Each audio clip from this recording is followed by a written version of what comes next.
And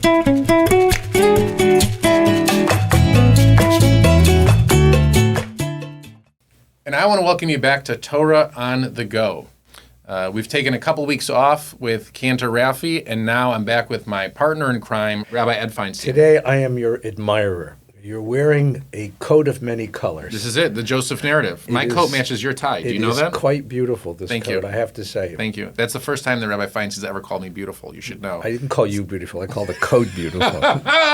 You're formidable. The coat is beautiful. So whoever bought you the coat, All right. it was Blair or your daughter, who said, buy that one. All of my clothes either purchased by Blair or my dad. They're the only two people that can be trusted in the department. This coat, ladies and gentlemen, for Purim, this coat brings stylish color into the world. I have to say, it's beautiful. No, that's right. It's a tremendous compliment when people tell me, like, you're a great dresser for a rabbi. I said, you could have taken the for rabbi out of that sentence and it would have been just fine. Right. So for those of you listening on iTunes, I'm wearing a purple sport jacket. For those of you watching on YouTube, you can see everything that we're talking about. Put your sunglasses on as you watch this video. We want to dive back into the text of the book of Genesis. We're now towards the end of the book in Genesis 43. Right. So Joseph is playing with the brothers. The brothers have gone down to Egypt one time begging for food. Joseph recognizes them and takes Shimon as a captive, sends the brothers out and says, bring back your youngest brother. All the brothers go back to Jacob, and Jacob says, you idiots, I told you not to do this. I told you not to mention where you were from or who your father was and all this. And Judah steps forward and says, let me take Benjamin down. I take responsibility for this whole affair. And then at the very end, he makes this very interesting claim.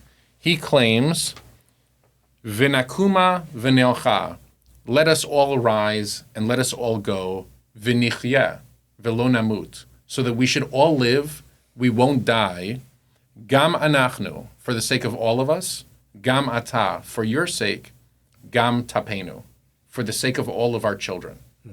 Now, in a documentary that I made, Roadmap Genesis, the person that I cut to immediately after, I forget who read this verse, I think the person we cut to was the famous economist Milton Friedman. Mm-hmm. Okay, and Milton Friedman explained that there is a strange notion in America. And the notion is that we save money for the sake of our children, even though we know rationally that the next generation will most likely earn far more money than we did. Right? Yeah, that may not be true anymore. And that may not be true anymore. That's my point. Milton Yeah. Friedman said this in the 60s and 70s. Right. Right? About how it was to be taken for granted that we acted irrationally as Americans. We always prepared for the future by saving money ourselves and willing it to our kids when we should believe that our kids will be able to make more. Now, I would argue that tradition in America actually comes way back from a biblical tradition, that we do things for the sake of our children, gam tapenu, which is what Judah says, gam tapenu. And it's not lost on me that Judah is actually the tribe that survives. We're Jews because we live in the tradition of Judah. Right.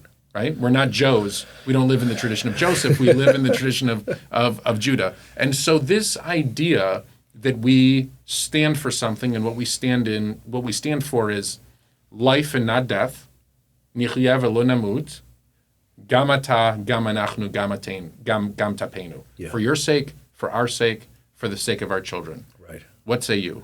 Well, so first of all, the Torah is giving us a scenario, and built into that scenario is a whole bunch of mystery.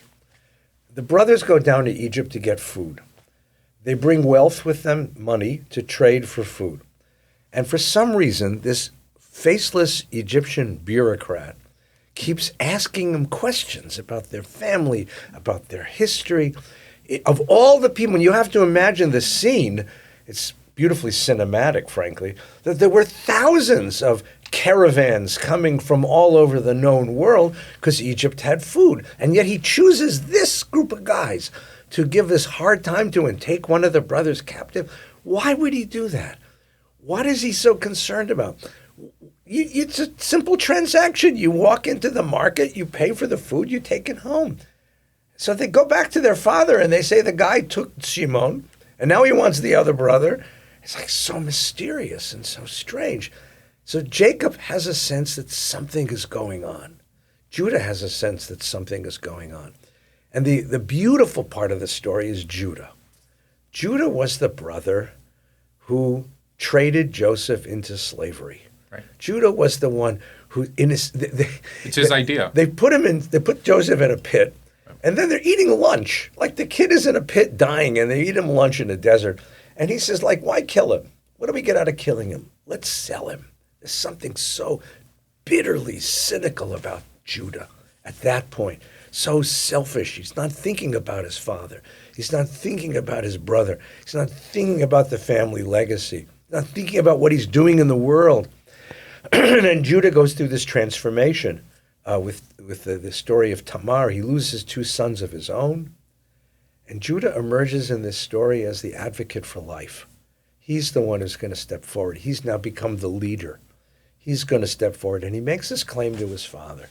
And as you say, you're exactly right. It's such an amazing speech. Judah has this penchant for making amazing speeches. And he steps before the father and he says, look, this is no longer a question of, what we'd like. This is life and death. We're starving. We need to go get food. It's such an amazing kind of speech. And as you said, he's concerned now for his father. He's concerned for the family. He's concerned for the next generation. It's a beautiful transformation. A human being in front of our eyes has grown a soul. And part of growing a soul is to be concerned for my ancestors, for where I came from, to be concerned for the community, the family I'm a part of, and to be concerned for the next generation. To be truly committed to making sacrifices for the next generation. So I saw this in my own family. My parents never went to college. They dropped out of college to go build a kibbutz in Israel. And they came back, and my dad is a working guy. And it was his greatest joy to send all 4 of us, my brothers and me, to college, right? So 3 of us have doctorates, and the other one's a zillionaire. So he did well, my dad. But it got him so much joy to take us to buy books for college. It brought us so much joy to hear about the classes we went to. He worked really hard. He sacrificed an awful lot of himself so that his kids could go beyond him. And that I think is a beautiful statement. Jonathan Sacks, the great rabbi of Great Britain, of blessed memory, once made this idea that the essence of education is to let our children surpass us. Right. And that is such a beautiful commitment. So you've brought Jonathan Sacks in the conversation. I've brought Milton Friedman into the conversation. 2 brilliant Jewish people, 2 brilliant Jewish thinkers, not necessarily brought into the same sentence often. Not often, right. This has been a given, an assumption about Jewish life in America, is that our expectation that our kids will surpass us and the American dream expectation that our kids will surpass us have perfectly aligned. What happens if we're living in a moment right now where they don't align anymore, where as Jews we hold a value that our kids will surpass us, and as Americans we foresee a future that is perhaps not as opportunistic when it comes to the American dream as it once was 20, 30 years ago, whether it be for your generation or my parents' generation, who assumed it would be the same for their kids? Yeah, it's a great question, because it really does alter the whole language of success. It alters our whole vision of the future, of the promise of the future. It's a very, very, very painful and important question to pay attention to. I would say that it all depends on how you define surpassing us. If you say that our children surpass us is material, and that's what Milton Friedman was talking about, because he's an economist after all, that my kids will have more wealth than I do, live in nicer homes than I do, drive nicer cars than I do, then you're right. Then we have reached the edge of that dream, because they're not. Because the next generation is simply not going to make as much money and have the same material wealth that we did, and they're not going to live in the same environment where that was possible than we did. But suppose we redefine that. Suppose we go back to an older Jewish idea of kinat sofrim, which means I want my kids to surpass me in learning. I want my kids to surpass me in righteousness. I want my kids to surpass me in artistic expression, in creative expression, in spiritual depth. I want my kids to surpass me in all of the spiritual ways that the tradition advocates. Then I can say, I'm going to help them do that. I'm going to put them into schools and into learning environments and into experiences, and then I'm going to encourage them to go and express themselves. Because I can provide a material basis for them, I can ask my kids to go and express themselves in ways that I never had the freedom to do. And that, I think, is what many, many of our families are doing now. Right. So neither one of us are economists. We don't know if the American dream is reaching an end. We do know that there's a certain degree of challenge in Jewish kids, getting into college, and Jewish kids succeeding. There's a certain degree of latent or pronounced anti-Semitism involved in a system now that we haven't seen in a long, long time. Yeah. These challenges were not challenges that I encountered, systematically growing up and becoming an adult. And for our children, it feels like in this moment, they're well aware that these challenges exist. It is a beginning of a new chapter in many ways here in this country, or a return to a chapter long, long ago, however you want to look at it. Right. I do think that no matter what the chapter is, the Torah has what to say. The Torah has a message to encounter that challenge. This v'nichya v'lo namut, we will live and we will not die, I think is at the core of who we are as a people. Mm-hmm. I'm always amazed when societies have changed the rules on Jewish people over the course of history. Mm-hmm. They continue to change the rules and change the rules. We continue to succeed. Mm-hmm. Okay, and I'm not saying this in a Semitic phallic kind of way and saying that we're so special and advantaged in some kind of biological way. I'm saying that we find a way to succeed no matter what the rules are, because learning and success is something that we've always valued.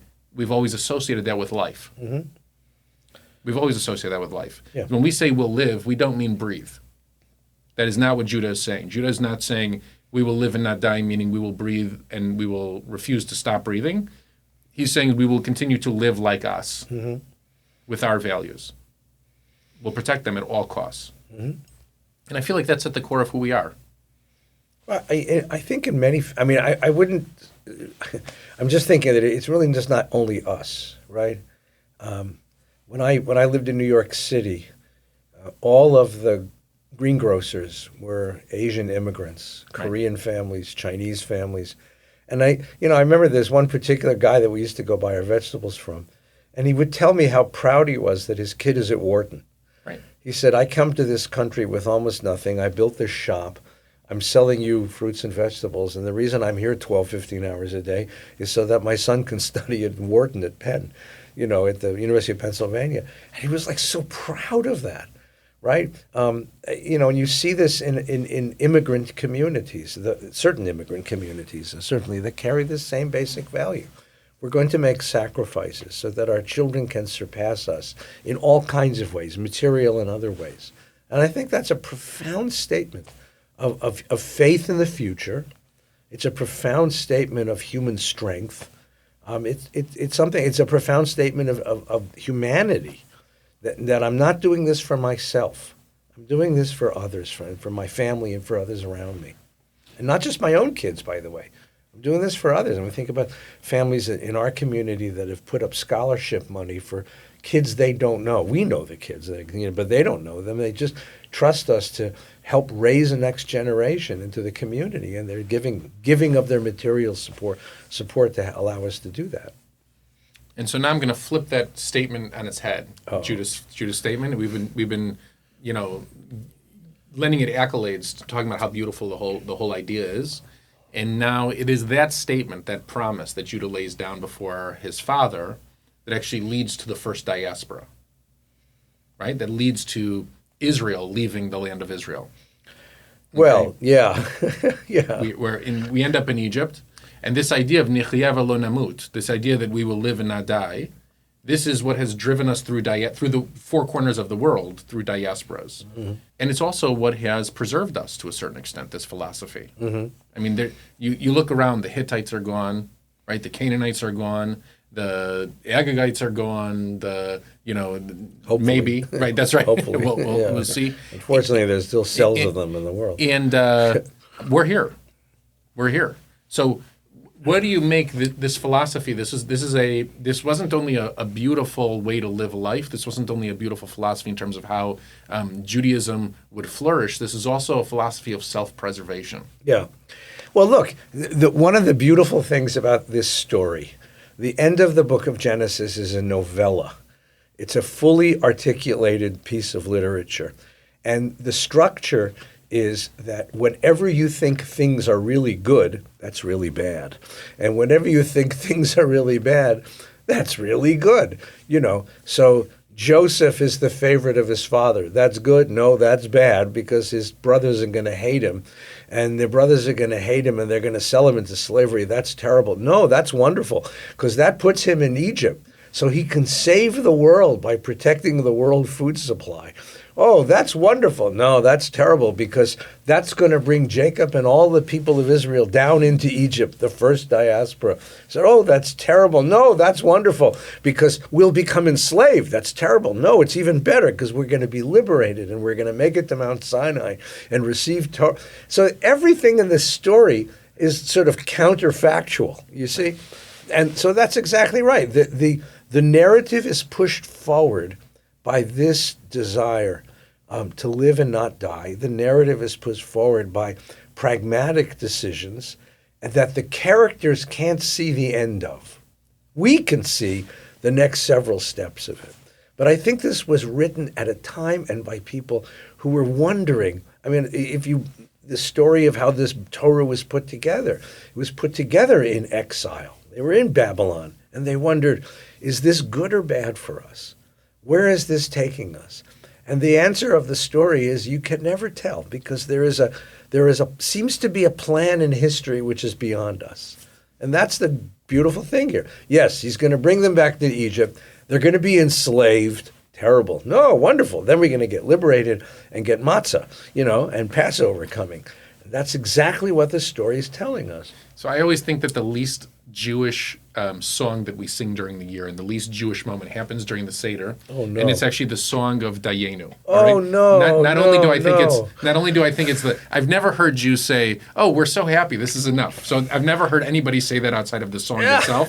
And also each chapter, when I read each stanza of the song, if Ilu Hotzianu Mimitzrayim, right? If you'd only taken me out of Egypt and left me in the desert, that would have been enough. No, that wouldn't have been enough. Right. None of us would have been happy if that had happened. Right. If you'd only taken us to Mount Sinai and left us there, but not given us the Torah, that would have been enough. No, that would have been terrible. Right. So when I read that song, I of course sing it joyously with my children, but over and over and over again, I think to myself, like, no, of course we needed the next thing, or the story wouldn't have made any sense. Yeah, my brothers and I voted that is the funniest line in all of Jewish liturgy. Sure. Ilu hevianu lahar Sinai. If God had brought us to Mount Sinai and not given us the Torah, like, we're here. Right. Well, what would have happened Is something supposed to happen now? We would have been left standing at a mountain. You're supposed to put a quarter in the thing and something's supposed to happen. Like, what are we doing here? Right? If you'd brought us to the Red Sea and not let us cross, that would have been awful. Then we would have been killed by the Egyptians. Right. That's right. So, or we would have drowned. So there's that song to me, every time I get to it in Haggadah and the Passover Seder, the kids love it. We dance as a family. Of course. And if anybody takes a moment to think about those stanzas, it makes absolutely no sense. No, but I'll argue for it. Can I argue for Dayenu? So I'll argue for Dayenu. It's because of what you're saying. It's because of our ferocious desire to create a better world for our kids. And it's our ambition, but it's not an ambition. It's not a personal ambition to wealth or power or control. It's a personal ambition to create a certain kind of world for our kids that we're never satisfied. I mean, again, the famous joke of the ladies at the coffee shop, is anything all right? Is anything all right, yeah. But that's us. And yet, so the Seder, in this wonderful moment, it comes right at the end of the storytelling, of the end of the Magid, says to us, every now and again, you've got to stop and take a breath and say thank you. Right. Because if you don't, that ambition will consume you. You will become a slave to your ambition.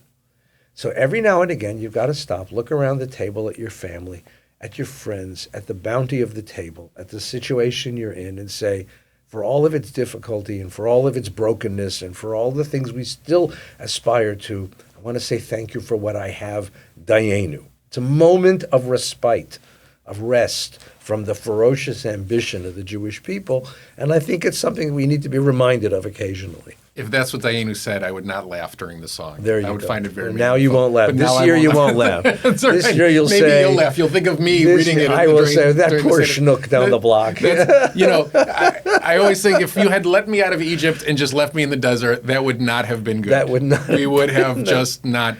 It would not have worked out well for us. That would not have been enough. Would not have been enough. You brought us to America, but not brought us to California. That's right. That's right. Would not have been enough. But the truth, bring it all full circle. The truth is that it would have probably been enough for us, but would not have been enough for our children.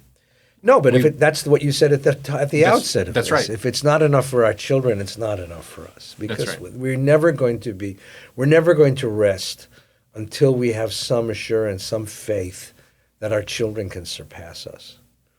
That's what we're hoping for in life. That's what we're working so damn hard for in life. Right? I remember the first time I ever went to Israel, I was leaving for a year of study in Jerusalem, and I went to the shop to say goodbye to my dad. And I give him a kiss and a hug, and my brother was driving me to the airport. And as we're walking out of the shop, I hear the guys who work with my dad say, "Bert, how come your son gets to travel the world and you have to stay here working with us?" And he said, "Because he has rich parents and I don't." Yeah. That's what we want. We want to send our kids on the journey of life with all the power we can give them, with all of the resources we can give them. That's what gives us a sense of joy. I always remember, just your story, of course, elicits a memory. The first time I went to Israel was the first time my parents went to Israel. So it didn't even occur to them that they could go and they could do these things as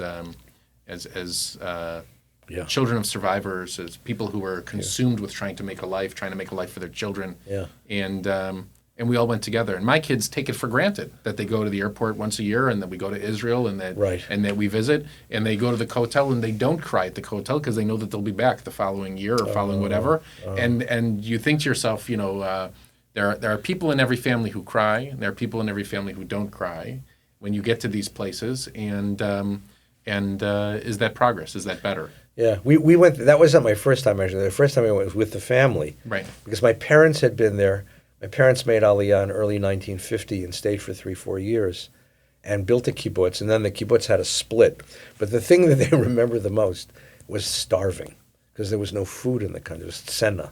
There was a food starve. So then we came back in 1970, and we went to the hotel and we cried. But the place that my father just opened his eyes was Super Sol. Right. We went to Super Sol, and he couldn't believe how much food was in the country. And that became... So some people love the Kotel, and some people love Ben Yehuda Street, and some people love the Knesset. My dad loved Super Sol. That was his holy place, because it was the fulfillment of Eretz Zavat Chalav Udvash. Right. The country now, had something, and he could say, I helped build this. He did, by the way. He helped build it. And that's been the greatest accomplishment of his life outside of us, outside of the family. Wherever you are right now, whether you're in your car or whether you're working out or walking your dog, stop whatever you're doing at some point when it's safe and send a message to your kids and write to them and say, I do everything for you. I love you. Stop living in the back bedroom and go out and make a living. That's right.